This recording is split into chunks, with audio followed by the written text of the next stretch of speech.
बिस्मिल्लाहिर्रहमानिर्रहीम अस्सलाम वालेकुम। मैं हूं करामत मुगल और मेरे साथ हैं बशार साहब, पत्रकार हैं, सुप्रीम कोर्ट कवर करते हैं और आज कल सारी खबरों का, सारी नज़रों का मरकज़ बनी हुई है सुप्रीम कोर्ट, क्योंकि काजी साहब कुछ ना कुछ ऐसा ज़रूर करते हैं जिससे सारी नज़रें सुप्रीम कोर्ट की तरफ मतवज्जो हो जाती हैं। एक तो काजी साहब ने जो कुछ किया उस हवाले से बड़ा दावा आया कि बिहाइंड द क्लोज डोर्स क्या ऑर्डर दिए गए हैं और कैसे ये जो है फैसले को रोका जाएगा, जिसका पिछले वीलाग में हमने जिक्र किया था कि मुनीफ फारूक साहब ने एक बड़ा दावा किया। उस हवाले से इस वीडियो में बात करेंगे। दूसरा, बार कौंसल्स जागना शुरू हो गई हैं बिल आखिर। उमर अता बंदयाल साहब के दौर में तो नहीं जागी थी, लेकिन एडहाक जजेस के मामले पर पहले पेशावर हाई कोर्ट, फिर सिंध हाई कोर्ट, बार वहाँ से खबरें आना शुरू हुई कि ना सिर्फ एहतजाज करेंगे बल्कि एडहाक जजेस के फैसले को भी मुस्तरद करते हैं। क्या कहेंगे? इस्लामाबाद से सुप्रीम कोर्ट में दो, एक पाकिस्तान बार कौंसल और सुप्रीम कोर्ट बार कौंसल, वो सो रही अभी हैं, उनकी तरफ से भी कोई खबर सामने आई है? बिस्मिल्लाहिर्रहमानिर्रहीम। बहुत शुक्रिया मुगल साहब। एक तो मैं थोड़ा सा आपकी इजाज़त से ये जो फ़ौजी अदालतों के हवाले से बात मैं करना चाहता हूँ कि फ़ौजी अदालतों के में सिविलियन के ट्रायल की मुखालफत क्यों की जाती है। उसकी वजह ये है कि ये हमारे दोस्त माजिद निज़ामी साहब बड़े अच्छे बुक रीडर है, आपको जी पता है। जी जी। उन्होंने एक किताब पाकिस्तान के सियासी कत्ल, उसके मुसन्नफ़ है अहमद सलीम, उसका उन्होंने एक हवाला दिया है, लिखा है। उन्होंने कहा फौजी अदालत का अजब फैसला, ये ज़िया उल हक के दौर की बात करते हैं। वो कहते हैं जनरल ज़िया दौर में बलूचिस्तान स्टूडेंट ऑर्गेनाइजेशन के हमीद बलोच एक स्टूडेंट थे। ये बात सुनने वाली है। कत्ल के इल्ज़ाम में सजाए मौत दी गई। ये फौजी अदालतों में उसे सजाए मौत दी गई। अच्छा हुआ क्या, लेकिन हमीद बलोच पर जिस शख्स के कत्ल का इल्ज़ाम था वो जिंदा निकला। सही। मतलब हमीद बलोच ने जिस शख्स को कत्ल किया था ना, जी। जिसका इल्ज़ाम था उस पर, ये फौजी अदालतों में उसका केस चल रहा था, वो शख्स जिंदा था। फिर ये किया जी कि उन्होंने ये किया कि फिर मकतूल का नाम तब्दील किया गया, मकतूल का नाम तब्दील किया गया, वो भी जिंदा निकला। दो वे। फिर ये हुआ कि एक बार तो मकतूल खुद जिंदा चलकर अदालत में गया। तीसरा भाई मकतूल। हाँ, मैं तो जिंदा हूँ यार, कि जिसकी मेरे वजह से इस पर इल्जाम लगा कर इस बंदे को फांसी लगाना चाहते हैं, लेकिन उसके बावजूद फांसी नहीं रुकी और 11 जून 1981 को हमीद बलोच को फांसी दे दी गई। नाज़रीन, ये है फौजी अदालतों में सिविलियन के ट्रायल के हवाले से जो बात होती है। अच्छा, बात आपने की मुनीफ फारूक के हवाले से। मुगल साहब, कुछ बाड़े के टट्टू।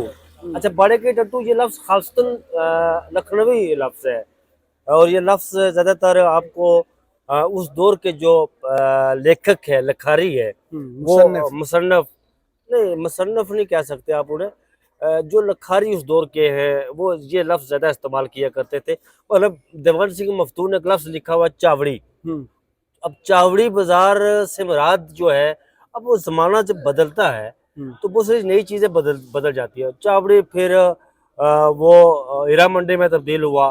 हीरा मंडी को आजकल रेड लाइट एरिया कहते हैं। इसी तरह भाड़े का टट्टू लफ्ज़ जो है ना, ये उस दौर का है। आजकल इसके लिए कुछ और लफ्ज़ इस्तेमाल होता है, वो मैं कहूँगा नहीं, लेकिन भाड़े का टट्टू, ये भाड़े के टट्टू, इनको खबरें फीड की जाती है जी कि मुल्क में नहीं मानेंगे जी सुप्रीम कोर्ट ने। भाई बात यह है कि ये उमर अता बंदयाल तो नहीं बैठा हुआ ना, या मुनीब अख्तर या एजाज उल हसन तो नहीं बैठा हुआ ना। ये जो फैसला दिया है मखसूस नशिस्तों के हवाले से, इसमें 5 जो है। अच्छा, जस्टिस मुनीब अख्तर, मैंने एक दिन उन्हें कहा कि यू आर माय फेवरेट जज, मतलब इन दिस कोर्ट। उन्होंने कहा थैंक यू, बहुत शुक्रिया। उसके बाद कभी मिले नहीं मुझे, वो कभी मिलते नहीं है किसी अक्सर जिक्र करते हैं, बहुत कम गो है। और दूसरा, उनका इंटरेक्शन भी नहीं होता इस तरह मीडिया से जैसे वो कभी नहीं मिलते। जस्टिस मुनीब अख्तर को एक दफा मैं मिला हूँ सिर्फ टोटल, वो और उसके बाद अब वो कहीं देखते हैं तो फिर ऐसे करके रास्ता बदल देते हैं जनाब। उसमें देखिए जो फैसला दिया है मखसूस नशिस्तों के हवाले से, इसमें मुस्तकबिल के 5 से 6 चीफ जस्टिस बैठे हुए हैं। Justice Mansoor Shah, justice Munib Akhtar, justice Riya Afridi, justice Ayesha Malik और जस्टिस शाहिद वहीद। ये 5 जो चीफ जस्टिस साहिबान बैठे हुए हैं इस बेंच में, जिसमें इन्होंने फैसला दिया। एवं चीफ जस्टिस काजी फाइसा ने भी उसमें लिखा है अपने फैसले में इख्तलाफी नोट। बेशक वो अब की बार ये थोड़ी सी तब्दीली हुई कि पहले जस्टिस जमाल मंदोखेल उनके दस्तखती होते थे, अब की बार चीफ जस्टिस उनके दस्तखती पड़े। ठीक, आई एग्री विद यू, मैं आपसे एग्री करता हूँ जी। जो कुछ आप कह रहे हैं जमाल मंदोखेल साहब, आप दुरुस्त कह रहे हैं, मैं आपसे एग्री करता हूँ। जमाल मंदोखेल साहब एक दफ़ा मुझे यहाँ पर इस्लामाबाद में जुडिशल अकेडमी में एक प्रोग्राम था तो मुझे मिले, बहुत सारी बातें होती है। अच्छा, जमाल मंदोखेल बड़े दिलचस्प आदमी है, बड़ी वो गपशप भी लगाते हैं आपसे। अच्छा, वो कुछ ऑफ द रिकॉर्ड बातें तो नहीं करूंगा मैं, लेकिन ये है कि जमाल मंदोखेल भी फौजी अदालतों के हवाले से वो उसके खिलाफ है कि नहीं होना चाहिए, ये बीच में बात आ गई। लेकिन तारिक मसूद साहब हक में थे। तो तारिक मसूद साहब जो है ना, वो वही है ना जिन्होंने वो 6 रुकनी 5 रुकनी लार्जेस्ट बेंच का फैसला जिन्होंने उस स्टे मतलब करके स्टे दे दिया, और चलो जी तुसी यार इन्होंने ट्रायल जारी रखो। सानू कोई और एतराज नहीं। ऐसा उन्होंने फैसला दिया कि जिसकी कोई तुक्की नहीं बनती उस फैसले की, जैसे सरदार तारिक मसूद साहब ने उसको नथिंग कर दिया सुप्रीम कोर्ट के साथ। और फिर कहते हैं जी कि उसमें कितने बंदे थे जी, वो 102 बंदे बताए गए, पहले 20 छोड़े गए, 85 रह गए, 105 बंदे बताए गए। अब ना उनका ट्रायल हो रहा है ना उनको सजा दी। अच्छा, जो लोग 20 छोड़े गए उन्हें सजा देकर उन्हें कन्विक्टेड करके छोड़ा गया, जो चलो जाए जी करके अपनी सजा भुगत के पूरी बाहर आए। पूरे सजा और खबर चलवाई गई कि ईद के मौके पर आर्मी ये वही बाड़े के टट्टू है ना, जो ये खबर उस वक्त इन्होंने जो चलाई थी ना, ये वही है। अब देखे मनीर फारूक साहब, रिज़्क अल्लाह की ज़ात देती है, वो बैसियत मुसलमान आपका इस बात पर बिलीव होना चाहिए कि जो अल्लाह ने आपके मुकद्दर में लिख दिया ना, वो आपको बरसूरत कोई भी नहीं छीन कोई भी छीन नहीं सकता, दुनिया की कोई ताकत नहीं छीन सकती। ये खबरें जो इंजेक्ट की जाती है ना, फीड करवाई जाती है ना, ये आपकी बार नहीं होगा। ये एक खबर नहीं है। बार मैं आपको बताता हूँ, आपकी बार होगा क्या? नहीं मानते। मुनीर फारूक साहब की बात मान लेते हैं जी, अल्लाह शेख मिर्जा पाकिस्तान नहीं मानता, लगेगी तो इन्हें अदालत सब पर। काजी साहब खामोश रहेंगे? काजी साहब नहीं, बाकी लगेगी तो इन्हें अदालत, बाकी तो लगाएंगे उस पर तो इन्हें अदालत। भैया 11-2 से फैसला आया हुआ है, तो क्या काजी साहब खामोश रहेंगे इस पर? नहीं, कतन नहीं काजी साहब खामोश रहेंगे।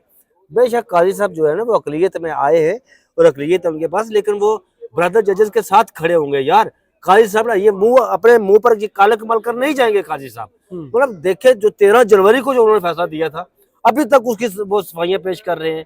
अभी उस फैसले पर जो है वो रोजाना कभी एक खत लिख रहे हैं, कभी दूसरों चीजें तो उसके बाद भी आई है ना जी। उसके बाद काजी साहब तो काजी साहब ही हैं, वो बदले नहीं है। नहीं बदले नहीं है, वो बात आपकी दुरुस्त है, लेकिन बहुत सारे मामलात में बड़ा बन के दिखाना था ना सर, ब्रदर जजेस के खत पर खड़ा होना नहीं हुआ। उसमें जैसे मसरत अली साहिब फराज थी जी, वो नहीं लगा। फौजी अदालतों में भी वो बैठी हुई थी, फौजी अदालतों का लग गया, वो अभी तक वहां पर पड़ा हुआ है। और फिर ये कहते हैं जी कि मेरे एक ब्रदर जज ने कहा था जी कि ये करना है तो मैंने किया है। काजी साहब का जो असल में पता नहीं मसला क्या है यार। मसला ये है कि वो कुछ चीजों को मानते ही नहीं सरे से। वो कहते हैं कि मेरे दौर में कुछ हुआ ही नहीं है।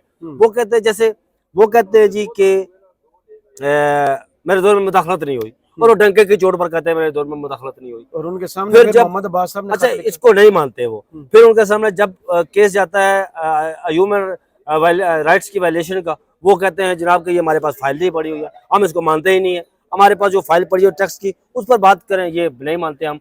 उनका एक और मसला है जो वो जिसको नहीं मानते वो ये कहते हैं जी कि इलेक्शन कमीशन पाकिस्तान ने जो है ना वो कहते हैं जी कि मेरे फैसले की गलत तशरीह की, और इलेक्शन कमीशन पाकिस्तान का वकील सामने खड़ा होकर कहता है काजी साहब आपने जो दिया था फैसला, हमने उसको दुरुस्त इंटरप्रेट किया है। उसको नहीं रोकते, काजी साहब उसको रोकते नहीं है, जहां से वो कुछ होता है काजी साहब उसको रेस्क्यू करते हैं, चले भाई आप आगे चले। लेकिन यार ये तो राजा ने पहली दफा रोका, ये तो ऐसी बात, फिर उस्मान अकबर राजा ने बात की थी ना, वो काजी साहब ने कोशिश की आगे चले, उन्होंने कहा चलेंगे सर पहले ये बात तो सुन लेना। काजी साहब का एक मसला है ना, ये ऐसा नहीं, अब की बार जो है ना वो जो ये इनकी बुलपन है, इनके ये नूरा लीग की, नून गुन्नू की, और ये जो बाड़े के टट्टू जिन्हें इंजेक्ट किया जाता है, किया कि ये आप देखेंगे आइन और कानून में नजर नहीं आएगा लेकिन ये होगा। दूसरी जानब सारी दुनिया को, पूरी दुनिया को पता चल चुका है कि सुप्रीम कोर्ट पाकिस्तान ने फैसला क्या दिया। और मैं एक बात और आपको बता दूं, ये खबर मैं आपको दे दूं, खबर ये है कि जो रिव्यू पिटिशन है, जब तक इसका तफसीली फैसला नहीं आएगा ना उस वक्त तक ये लगेगी नहीं। सही, वो 10 दिन में आता है, वो 15, वो फुल कोर्ट ने सुना हुआ है ना यार, वो 10 दिन में आता है, 15 दिन में आता है, 20 दिन में आता है, उस वक्त तक नहीं लगेगी। उस वक्त तक नूरा लीग, नून गुन्ने, यार ख्वाजा आसिफ साहब कोई शर्म होती है आपके अल्फाज में, कोई ग्रेस होती है, कोई हया होती है। आपने नहीं कहा था, मुझे ये बताइएगा अगर आपने डकैती नहीं की थी, चोरी नहीं की थी, तो तलाशी देने में आपको अर्ज किया है। जाए भाई, आप कहते हैं 8 फरवरी को पंडोरा बॉक्स तो खुलेगा ना जी। वो तो कह रहे हैं कि सितंबर अक्टूबर का इंतजार कर रहे हैं। सितंबर अक्टूबर का इंतजार नहीं कर रहे भाई, वो कमेटी बनी हुई है ना जजेस की, अब वो लगेगा केस, मैं आपको बताऊं। तो अगर वो केस लगे, प्रोसीजर बिल में चेंजेस करते हैं, प्रैक्टिस क्या उसमें चेंजिंग करेंगे, कमेटी का रूल नहीं चेंज कर, कोई रूल से चेंज करेंगे। फिर वही होगा ना जो काजी साहब ने कहा था नहीं करना, वो उसको क्या होगा। कहते हैं, थूका हुआ चाटना। हम्म, ये थूका हुआ चाटेंगे ना, फिर हम्म, ऐसा नहीं होगा। इन नून लीग वालों का एक मसला है। हम्म, नून लीग वालों का मसला ये है कि ये चाहते हैं हमें जस्टिस क्यूम मिले, ये चाहते हैं हमें जस्टिस रफीक तारड़ मिले, हम्म, ये चाहते हैं हमें जस्टिस इफ्तिखार चौधरी मिले, जिसने एक उनके नून लीग के कहने पर एक इलेक्टेड प्राइम मिनिस्टर को खड़े खड़े उसने जनाब न्याय कर दिया था, यूसुफ रजा गलानी। जी जी। तो नून लीग वालों, दूसरा ये जनाब प्राइम मिनिस्टर वालों, हम्म, जनाब नून लीग के प्राइम मिनिस्टर साहब जो कहते हैं मैं प्रेशर में नहीं आता हूं, आप तो डिग्गी में जाते हैं, खैर प्रेशर में तो नहीं आते आप, ये बात दुरुस्त की आपने वैसे। और ये बात है कि आपको अब ये वो अदलिया, मुगल साहब एक मजिस्ट्रेट इनसे काबू नहीं होता, हम्म। एक मजिस्ट्रेट आइन के कानून के साथ खड़ा है। ये तो बेपनाह इख्तियारात है सुप्रीम कोर्ट के जजेस के पास यार। दूसरा है? कहा जा रहा है कि काजी साहब से अदलिया अपनी आजादी पर कभी भी कम्प्रोमाइज नहीं करेगी। नहीं करेगी। और जो आपने तो एडहॉक जजेस जो ला पहले दिए गए फिर। जो पहले और डाक जजेस वाले उसमें भी काजी साहब अकलियत में, छोड़ें यार इन चीज़ों को, कुछ चीज़ों का पर्दा रहने दें, उसमें भी काजी साहब अकलियत में। 8 जज वो है आ गया मैसेज दिया यार, गया, इमरजेंसी लग जाएगी, मार्शल लॉ लग जाएगा। कौन सा इमरजेंसी लगेगी, कौन सा मार्शल लॉ लगेगा, ये सब खोखले फायर है यार। लगाए इमरजेंसी, लगाए मार्शल लॉ, कभी नहीं लगा सकते, और दुनिया भी इसको एंडोर्स नहीं करेगी। दुनिया ये पहले वो मुंतजर होती है ये कि वो आप आइन चीज को नहीं है वायलेट मुगल करते साहब यार। आपके पड़ोस में कहीं जंग लगी हुई है, हैं। लग भी सकती है। कहाँ लग सकती है आपके पड़ोस में? हिंदुस्तान के साथ आप मुझे याद आ रहा है एक बात कि वो हसन निसार साहब जो है ना, वो जब वो आलम शबाब में थे, नए नए सहाफत में आए, तो हसन निसार साहब जवानी में भी जो है ना वो इसी तरह करते हैं। तो उन्होंने कहा कि किसी दोस्त ने उन्हें कहा, उन्होंने कोई अदारिया लिखा, बड़ा सख्त किस्म का अदारिया लिखा। उन्होंने कहा जी कि ये अदारिया ना लिख तो ये कर। उसके सीनियर ने कहा, उन्होंने कहा कि मैं हाँ ये तो पंगा कर रहा है। उन्होंने कहा मैं पंगा नहीं कर रहा हूँ, आप जो मुझसे कर रहे हैं ना, यार आप मेरे क्या साथ ये बोल कर रहे रहे हैं, हैं, खुदा तो का करें ना। ये। ये कहाँ करेंगे ये? यार ये क्या ये तो उन्होंने यार हसन निसार साहब ने अपने अल्फाज में कही है ये बात, मैं उसको कोट कर रहा नहीं हूँ। कह सकते ना। आप इस पर बीप लगा देना, कोई बात बीप नहीं लगा है। दो। अब आए बार हाँ। काउंसिल्स की तरफ से। अच्छा, जाग मैं गई। शहजाद शौकत साहब पाकिस्तान हाँ। सुप्रीम कोर्ट बार एसोसिएशन के प्रेसिडेंट है। मैं एक दिन उनके पास बैठा हुआ था, और सैयद इमरान साहब उसके जनरल सेक्रेटरी हैं। शहजाद शौकत साहब से मैंने पूछा था जी कि डाक जजेस के हवाले से ये बात चल रही थी, तो मैंने उनसे पूछा था कि ये डाक जजेस, उन्होंने मुझे कहा जी कि राजा साहब बात यह है कि हम डाक जजेस की अगर बात हुई तो हम सीना तान का मैदान में आएंगे। और आपको पूरा यकीन है सीना तान? और यार बात मैं उनकी बात हाँ। कर रहा हूँ ना। और पाकिस्तान बार कौंसिल ने भी ये बात की थी, बल्कि इवन फारूक चनाक साहब ने हमें बताया था। अब ये है कि उनकी मजबूरियाँ हैं, लेकिन सुप्रीम कोर्ट बार एसोसिएशन ज़्यादा बटी हुई है ना, पाकिस्तान बार कौंसिल भी बटी हुई है। इनके खिलाफ एडाक जजेस के मामले पर मैं आपको बताऊं कि मुगल साहब बड़ा पूरे मुल्क से इनके खिलाफ एहतजाज होगा। पाकिस्तान बार सुप्रीम कोर्ट बार एसोसिएशन भी एहतजाज करेगी, पाकिस्तान बार कौंसिल भी एहतजाज करेगी, मुल्क भर की सारी बार्स। अब देखिए, आप भी कह रहे हैं सिंध बार की तरफ सबसे पहले आज जी सबसे पहले, आया, फिर पेशावर से पेशावर से आया, बलूचिस्तान से आया या नहीं आया अभी मुझे नहीं इस आया, हवाले से नहीं लेकिन पता। मैटर करेगा जब पंजाब से आएगा, पंजाब लाहौर से, bar council Punjab Lahore bar council Pakistan की सबसे बड़ी बात है, सबसे बड़ी बात। और लाहौर बार कौंसिल की और वही तरफ से भी- डिसाइड करेगी हाँ, वही डिसाइड। और ये तहरीक रुकेगी नहीं, ये तहरीक अब देखिए यार मामला क्या है। ये वही चीफ जस्टिस काजी फाजिल साहब है ना, जो डाक जजेस के खिलाफ खत लिखते थे जी कि डाक जजेस नहीं होने चाहिए जी, ये होना चाहिए वो होना चाहिए। यार चीफ जस्टिस काजी फाजिल साहब अपना हर कहा हुआ लफ्ज वापस क्यों लेते हैं यार, और कही हुई बात वो वापस क्यों लेते हैं? जब जस्टिस थे ठीक थे, जब चीफ जस्टिस बने नहीं, ये बातें उन्हें समझ में आनी चाहिए ना चीफ जस्टिस साहब को। जब आप जस्टिस थे तो बड़े बुलंद बांग दावे करते थे आप आज़ादी इज़हार राय के। जब आप चीफ जस्टिस बने तो हमें आपने कटारे में खड़ा कर दिया, वहां सबसे पर पहले अपने सामने आज़ादी इज़हार राय, फिर इंसानी बुनियादी हकूक जो है आपने आदि इंसानी हकूक की बात करते थे आसमान जहांगीर कॉन्फ्रेंस में। आपके सामने जब फाइल जाती है तो आप कहते हैं ये हमारे सामने मामला ही नहीं है भाई। फिर आपने डाक जजेस पर खत लिखे, अब खुद डाक जजेस लगा रहे हैं। फिर आपने सीनियरिटी प्रिंसिपल सीनियरिटी की बात की, महीना डेढ़ तो महीना फिर आप पहले उसी के वायलेशन कर रहे हैं यार तो प्रिंसिपल शायद इतना सीनियरिटी की। एतराज ना होता। अब तो 17 के 17 जज हैं, पहले 3 असामियां खाली थी, अब तो असामियां पूरी हैं। मैं नहीं यार, पहले देखिए कोरम, उसमें डाक जजेस पर कोरम पूरा होना चाहिए ना, लेकिन जब उस वक्त कोरम पूरा नहीं था, उस वक्त भी ये तनकीद करते होते थे कोरम पूरा हो तो डाक जजेस के हवाले से उस वक्त भी। तो काजी साहब अगर आपने डाक जजेस लगाने हैं ना, तो जरूरी नहीं है कि आपने अपने हम प्याला हम निवाला लगाएं, बाकी भी यहाँ पर जस्टिस होकर घूमते हैं ना। हाई कोर्ट की तरफ जैसे जज अफसर को क्यों नहीं लगाते यार, मुझे ये बताएं, उसका क्या कसूर है? उसका पनामा का फैसला लिखना। जैसे जज अफसर जी जो वो मानसेरा वाले जज, जी जी, व्हाइट कॉलर क्राइम के हाँ, एक्सपर्ट, पनामा बेंच एक्सपर्ट। का हिस्सा थे। अच्छा वो और भी बहुत सारे सरमद जलाल उस्मानी है, वो नहीं लगाएंगे, खिलजी आरफ को नहीं लगाएंगे, जाहिर है उनकी नहीं है मानने वाले, उनके साथ तो हम ख्याल नहीं है, ये वही लगाते ना हम ख्याल। मैं आपको बताऊं हुआ क्या मुगल साहब, ये हुआ कि यहाँ पर जब हमने हाल उठाया तो उन्होंने कहा जी हाँ मैं बेंच की कंपोजिशन लगाता हूँ, तो आप जो है ना वो कोई ये जज नहीं कर सकता कि फैसला क्या आएगा। मैंने कहा सर मैं जज कर सकता हूँ, क्या बेंच बताएं फैसला लेकिन मैं कहा जी जैसे अमीनुद्दीन बेंच की सरबराही कर रहे हूँ तो मुझे पता होता है कि फैसला क्या आएगा। मैं जैसे अमीनुद्दीन खान को जानता हूँ ना यार, जैसे जमाल बंदोखेल बेंच की सरबराही करूँ, मुझे पता था फैसला क्या आएगा।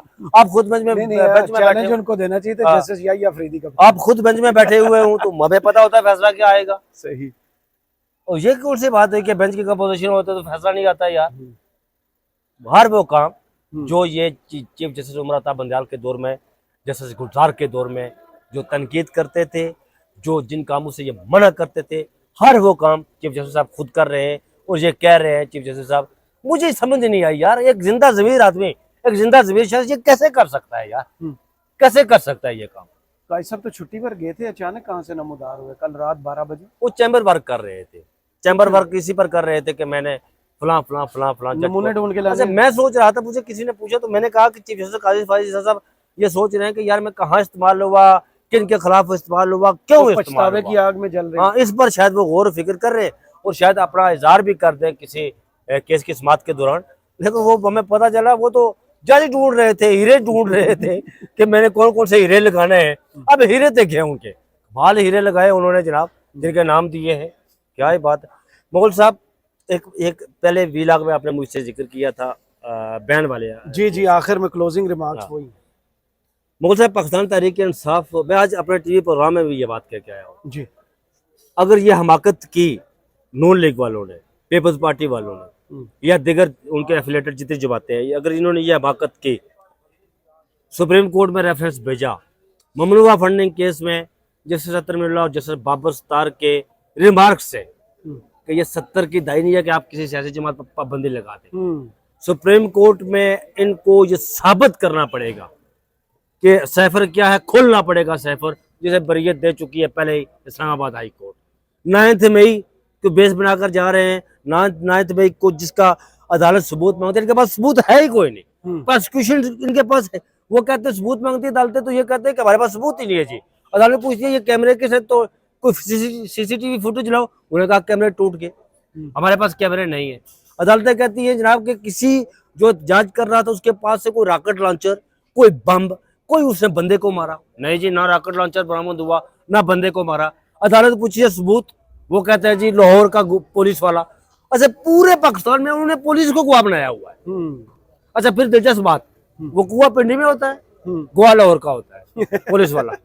वो कहते हैं जनाब जस्टिस जमाल बंदोखेल ने कहा था ना ये कि आपके एक हवलदार के कहने पर हम साबिक वजीर आजम को गद्दार कहना शुरू कर दे, उसे गद्दार डिक्लेयर कर दे। उन्होंने पूछा था यार वो कुआ पिंडी में होता है, गोवा आपने लाहौर का बनाया हुआ है क्या जी? जमान पार्क में एक मीटिंग हो रही थी और 7 मई को और 9 मई को ये हुआ और 2 दिन में वो रोक नहीं सके इतनी। अच्छा वो ये बात है 9 मई भी कोई इन सियासी जमातों के पास कोई ऐसे सॉलिड एविडेंस नहीं है जिसकी बुनियाद पर ये सुप्रीम कोर्ट में लेकर जाए। और मुगल साहब अगर 19 रुकनी जब 20 रुकनी फुल कोर्ट बैठती है तो मैं ये आज आपको खबर देता हूँ कि पाकिस्तान तहरीक इंसाफ के हक में फैसला 20-0 से आएगा। कोई सुप्रीम कोर्ट का ये जज ये कालक अपने मुंह पर नहीं मलेगा सही कि मैंने पाकिस्तान तहरीक इंसाफ को बैन किया।